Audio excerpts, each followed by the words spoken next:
Bom dia, irmãos. Quero saudá-los com a paz do Senhor Jesus e dizer da minha alegria e da minha esposa, Minka, em estarmos com vocês nessa vez que, com a graça de Deus, será a primeira de muitas outras. Nós agradecemos a confiança, o carinho de vocês demonstrado na eleição que se realizou.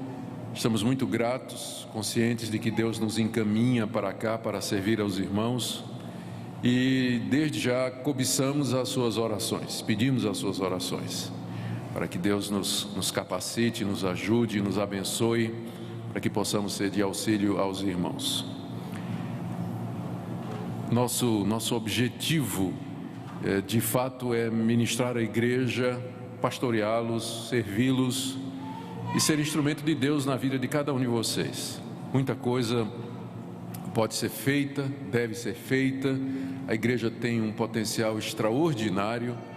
Alguns dizem que é uma honra ter o pastor Augusto aqui. Eu acho que é o contrário. O pastor Augusto é que está honrado em ser o pastor dessa igreja aqui, que é conhecida no Brasil todo pelo seu potencial, pelo seu vigor, pela sua firmeza, por ser uma igreja de visão missionária. Creio que Deus, então, vai nos abençoar nessa parceria. Então, como eu disse, pedimos as bênçãos de Deus através das suas orações. Queridos, eu quero convidá-los a abrir a palavra de Deus no Evangelho de Mateus, capítulo 18.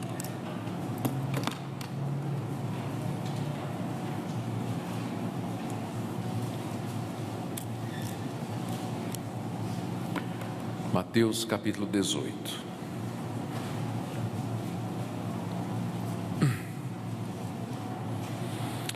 Vamos ler do verso 15 até o verso 20, onde o Senhor Jesus nos instrui sobre como devemos lidar numa situação, infelizmente, muito frequente, que é quando um irmão peca contra nós. Se teu irmão pecar contra ti, vai arguí-lo entre ti e ele só. Se ele te ouvir, ganhaste a teu irmão. Se, porém, não te ouvir, toma ainda contigo uma ou duas pessoas, para que pelo depoimento de 2 ou 3 testemunhas toda a palavra se estabeleça. Se ele não os atender, dize-o à igreja. E se recusar ouvir também a igreja, considera-o como gentio e publicano. Em verdade vos digo que tudo que ligardes na terra terá sido desligado nos céus. E tudo que desligardes na terra terá sido desligado nos céus. Em verdade também vos digo que se 2 dentre vós sobre a terra concordarem a respeito de qualquer coisa que porventura pedirem, ser-lhes-á concedida por meu Pai que está nos céus. Porque onde estiverem 2 ou 3 reunidos em meu nome, ali estou no meio deles. Ó Deus, nós pedimos que Tu nos ilumines na compreensão da Tua palavra. Fala ao nosso coração, dê que o ensino do Teu Filho penetre no mais profundo da nossa alma. Dá-nos disposição de nos corrigir as nossas atitudes e fazer o que Tu nos ordenas, por amor do Teu Filho Jesus. Amém. 2 observações antes de nós entrarmos na exposição do texto. Primeiro, a igreja é feita de pecadores como vocês e como eu. Nós somos redimidos pelo sangue de Jesus, fomos perdoados por Ele, Ele nos deu o Seu Espírito Santo, fomos justificados pela graça, aceitos por Deus, salvos da condenação do pecado, mas ainda continuamos pecadores. Aqui nesse mundo, a luta contra o pecado é constante e só vai terminar no último dia da nossa vida. Até nosso último suspiro, nós estaremos lutando contra a nossa natureza pecaminosa, que se manifesta de muitas maneiras, e uma delas é no pecado contra o nosso irmão. A igreja é composta de pecadores que foram salvos pela graça de Deus, mas que são pecadores. Portanto, ocorrências do tipo dessas que o Senhor Jesus menciona aqui, se o teu irmão pecar contra ti, elas vão acontecer. Elas irão acontecer diariamente, com frequência, no relacionamento entre casados, entre amigos, pais e filhos, relacionamentos na igreja. Então nós não deveríamos, num certo sentido, nos surpreender, embora sempre deveríamos estranhar o pecado, não deveríamos nos surpreender que, com frequência, numa comunidade de pecadores, problema de relacionamento, de conflito, vai acontecer. Vai. Não tem como evitar isso. Só na glória é que nós não teremos mais esse tipo de coisa que Jesus está falando aqui, se teu irmão pecar contra ti. Por isso, e agora a segunda observação, o problema não é o pecado, o problema é como nós lidamos com ele. O problema não é o pecado, porque Deus já fez provisão para o pecado, quando mandou seu Filho Jesus Cristo morrer na cruz por nós, e Ele ali levou a nossa culpa, Ele pagou a nossa dívida. O salário do pecado é a morte, e Ele morreu como salário do nosso pecado, Senhor Jesus. Ele recebeu esse salário do nosso pecado.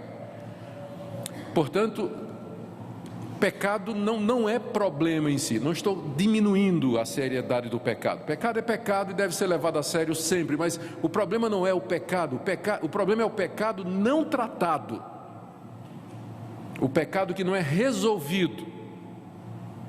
E para nós é um alívio, como pecadores, sabermos que o nosso Deus nos deu provisão para resolvermos o problema do pecado, no irmão e em nós.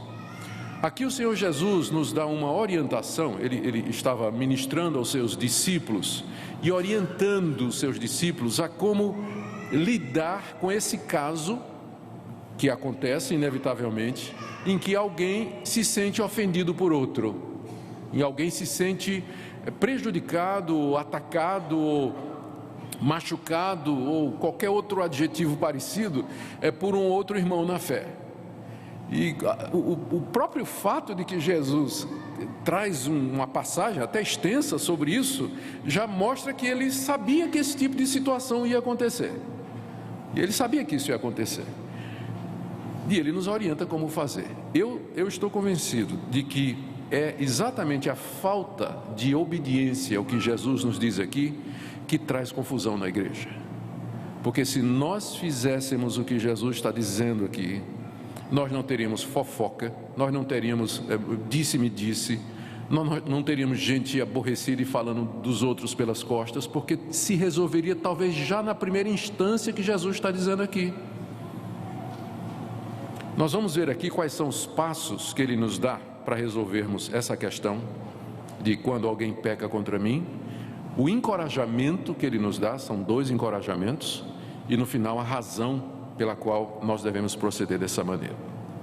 A orientação dele é simples e consiste em 3 passos. O primeiro passo é você procurar a pessoa que lhe ofendeu. Verso 15: se teu irmão pecar contra ti, vai arguí-lo entre ti e ele só. Se ele te ouvir, ganhaste a teu irmão. Você deve notar que a expressão contra ti está entre colchetes na sua Bíblia, porque alguns manuscritos antigos não têm essa expressão. O tradutor não tinha certeza, colocou entre colchetes. Eu não tenho dúvida que é original, porque no verso 21, quando Jesus acabou de perguntar e de dizer isso, Pedro se aproximou e perguntou: Senhor, até quantas vezes meu irmão pecará contra mim? Então, ninguém tem dúvida de que aqui no verso 21 está no original. Então, por que Pedro perguntou se o meu irmão pecar contra mim? É porque Jesus estava dizendo: se o teu irmão pecar contra ti. Então, embora esteja entre colchetes aí no verso 15, mas com certeza, eu entendo, está no original. Foi isso que Jesus disse. Se trata de um pecado de natureza pessoal. Alguém se sente ofendido pessoalmente por outro. Se teu irmão pecar contra ti, o que é que eu tenho que fazer? Vai arguí-lo entre ti e ele só. Esse é o primeiro passo e o mais importante. Você procurar a pessoa e você vai arguir a pessoa. Arguir não no sentido de condenar a pessoa, mas de inquirir, perguntar: foi isso que você disse? A sua intenção é essa? Eu entendi direito a sua atitude? O que você fez significa isso? Por favor, eu quero entender o que você fez, antes de eu tomar uma posição se eu vou ficar com raiva de você ou não. Nos relacionamentos existe muita má compreensão. Às vezes a gente diz uma coisa e a pessoa entende outra. Por isso Jesus diz: dá primeiro o benefício da dúvida. Vai primeiro conversar com a pessoa e pergunta: é isso mesmo que você quis dizer? É isso que você falou de mim? A sua atitude significa isso? E Jesus diz: se ele te ouvir, ganhaste teu irmão. Você dá a chance da pessoa dizer duas coisas: não, querido, você me entendeu mal. Não foi isso que eu quis dizer, me desculpe, eu quis dizer isso aqui. Ah, que bom. Ou então você vai ter a oportunidade da pessoa dizer assim: não, eu disse isso mesmo, mas realmente eu te magoei, eu estou vendo isso, eu peço perdão, eu estava errado. Se o seu irmão ouvir você, você ganhou seu irmão e o assunto morreu. Ninguém precisa saber disso. Você não precisa contar para o presbítero, não precisa contar para o pastor, não precisa pegar o telefone e dizer: Lourdinha, você sabe o que é que Maria fez? Estou dizendo só para você orar por ela, tá? Não conta para ninguém. Ora por ela, ela fez isso, isso e isso. Daqui a pouco a igreja toda está orando pela irmã.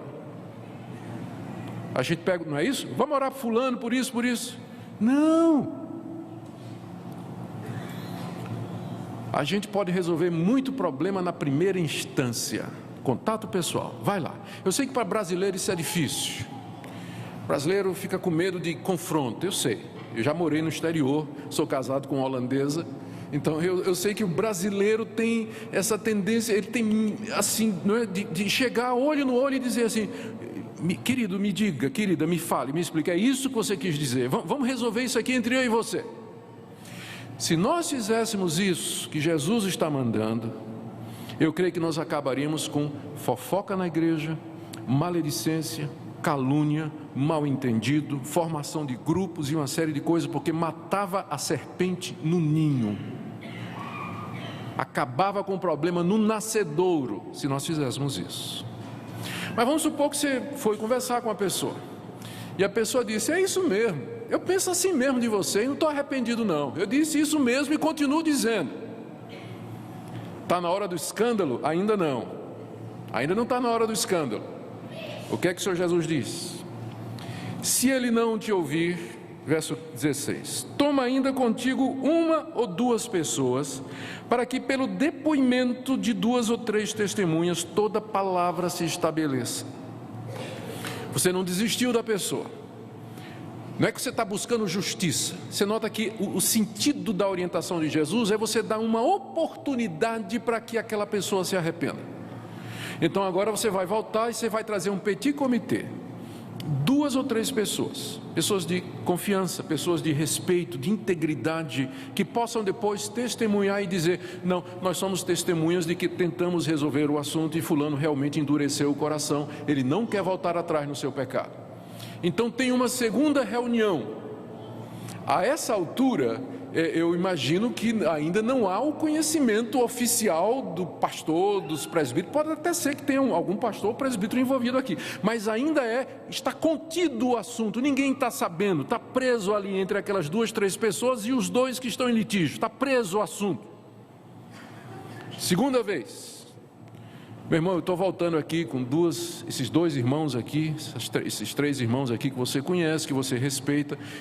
Lembra daquele assunto que eu falei a primeira vez, semana passada, e você não concordou comigo? Eu estou voltando porque eu sinto que eu preciso resolver isso. Não está resolvido entre nós isso. Nós precisamos resolver, somos irmãos em Cristo, temos que resolver isso. Se ele te ouvir na segunda chance, porque às vezes acontece isso, na primeira vez a pessoa está com raiva e diz: é isso mesmo, mas numa segunda vez ela diz: você tem razão, eu estou arrependido, por favor me perdoe. Ou então é esclarecido de outra maneira. Você pode ganhar seu irmão numa segunda vez. Vamos supor que ele não te ouviu, que ele endureceu o coração, e as duas ou três testemunhas, elas claramente depõem, dizendo: de fato houve pecado, houve agressão, houve palavra indevida, houve uma atitude que não se justifica e é preciso realmente uma reparação. Aí nesse caso, sim, verso 17: se ele não os atender, porque vai haver um apelo para que a pessoa se arrependa, se reconcilie, que o assunto seja resolvido. Se ele não atender, dize-o à igreja. Agora é a vez de levar o assunto à liderança da igreja. É a vez de levar o assunto aos pastores, ao pastor da igreja, para que agora o assunto seja tratado pela terceira vez, e ele tem uma terceira oportunidade, porque Jesus diz: se ele recusar ouvir também a igreja, porque nessa terceira instância, a igreja ainda está tratando com ele, dando oportunidade para que ele se arrependa. Eu fico impressionado com a paciência do Senhor Jesus. Ele dá 3 oportunidades para o pecador resolver, se arrepender, voltar atrás, se reconciliar. E às vezes nós não damos nenhuma. A pessoa pecou contra mim, eu já saio falando com todo mundo, condenando, não fui falar com a pessoa, já estou dizendo para outros, enquanto que Jesus dá 3 oportunidades. É aquilo que eu falei. O problema não é o pecado, ele vai existir porque eu sou pecador e vocês são. O problema é como nós tratamos o pecado. E quando o pecado é tratado errado, é como um procedimento cirúrgico equivocado. A pessoa vai fazer uma cirurgia para resolver um problema, cirurgia dá errado, e a pessoa até morre, não é? De um problema pequeno, mas o procedimento foi errado. O procedimento foi errado. Agora, se ele não quiser ouvir a igreja, só há uma conclusão: essa pessoa que se passa por irmão não é crente, porque foi confrontado particularmente, depois com um grupo de irmãos, depois pela própria igreja, e ele não quer se arrepender. Só resta uma triste conclusão: ele não pertence à igreja de Jesus Cristo. Por isso Jesus diz aqui, no final do verso 17, se ele recusar também a igreja, considera-o como gentil e publicano. Com muita tristeza, a igreja então vai ter que considerá-lo como não cristão. Gentil e publicano era uma expressão que Jesus estava usando para significar aqueles que não faziam parte do povo de Deus na época, não é? E que para nós hoje significaria então a ideia da exclusão. Ele seria declarado como não cristão por um processo regular, natural, que a gente chama de processo disciplinar na igreja. Mas para chegar nesse processo, veja que longo caminho o Senhor Jesus nos oferece, para que seja resolvido, dando a oportunidade para a pessoa se explicar, para a pessoa consertar o erro, para haver reconciliação, porque é isso que nós somos, uma comunidade de pessoas salvas pela graça, tendo que lutar contra o pecado em nosso coração. Por isso nós temos que tratá-lo da forma correta. Caminhando para a conclusão, o Senhor Jesus nos dá 2 encorajamentos aqui. Verso 18: em verdade vos digo que tudo que ligardes na terra terá sido ligado nos céus, e tudo que desligardes na terra terá sido desligado nos céus. O que ele quer dizer é o seguinte: a decisão que vocês tomarem com relação a esta pessoa, seguido todo o trâmite, os 3 passos, se vocês fizerem assim, em oração, a decisão final de excluir aquela pessoa ou de reter aquela pessoa arrependida terá sido aquilo que Deus queria.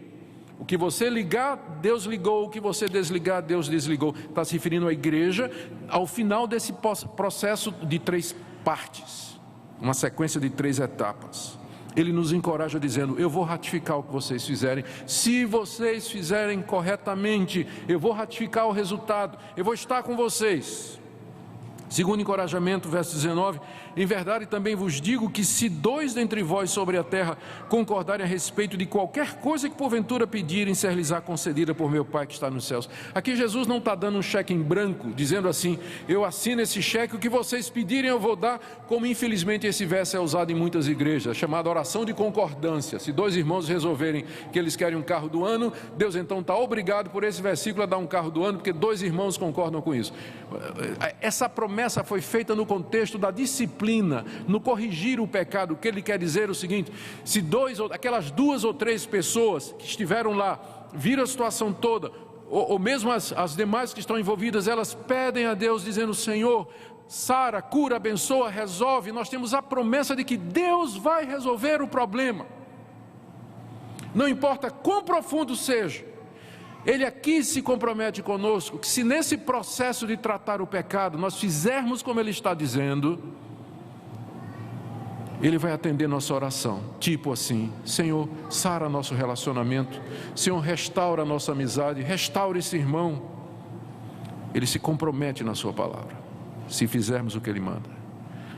E a razão, ele termina dizendo: por que estas coisas vão acontecer? Verso 20: porque onde estiverem 2 ou 3, notam 2 ou 3 o tempo todo, né? Onde estiverem 2 ou 3 reunidos em meu nome, ali estou no meio deles. O contexto nos ensina que ele está se referindo a esse processo, a igreja reunida, para tratar desse assunto. Onde a igreja está reunida, quebrantada diante de Deus, ou aquele petit comité, 2 ou 3 reunidos com aqueles 2 irmãos diante de Deus, pedindo a bênção de Deus e a solução de Deus para o problema. A promessa de Jesus é que Ele vai estar ali. E a presença dele é tudo que nós queremos, não é verdade? Porque se Ele é por nós, quem será contra nós? Ele promete estar conosco na resolução dos problemas causados pelo pecado.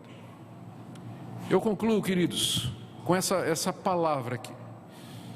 Volto a dizer, eu tenho certeza que o problema não é o pecado. Nós vamos ter que lidar com o pecado até o último dia da nossa vida. Você vai e eu vou. O problema não é o pecado.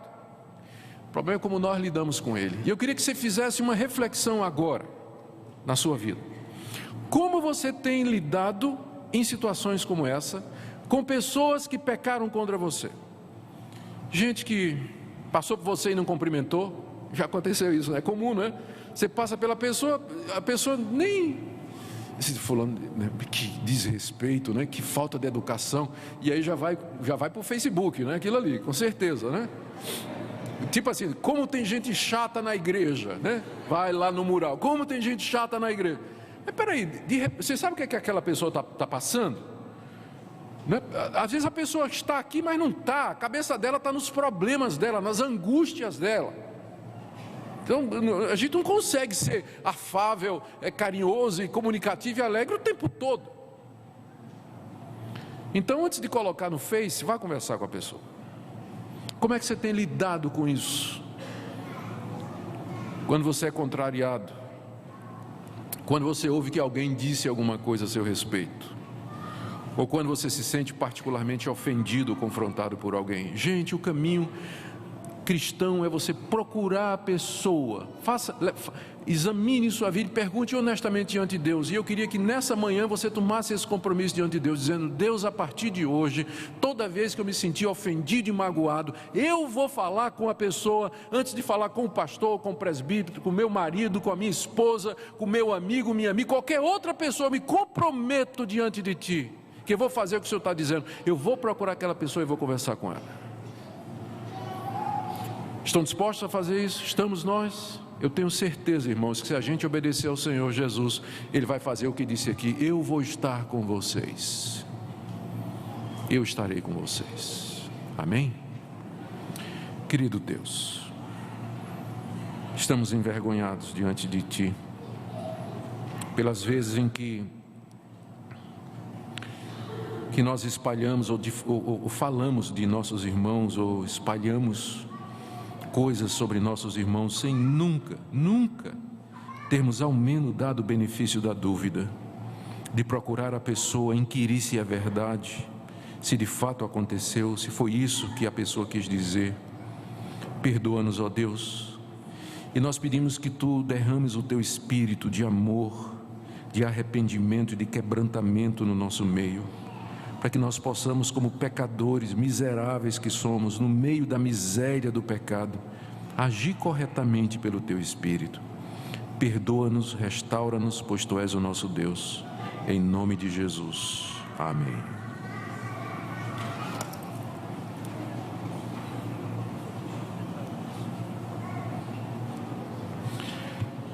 Eu ainda estou me acostumando com a liturgia. Vamos ficar em pé e vamos impetrar a bênção.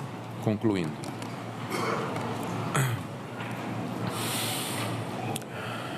recebei a bênção. Que a graça do nosso Senhor e Salvador Jesus Cristo, que o amor de Deus nosso Pai, que a comunhão e a consolação do Espírito Santo seja com o povo de Deus aqui presente, agora e para sempre. Amém.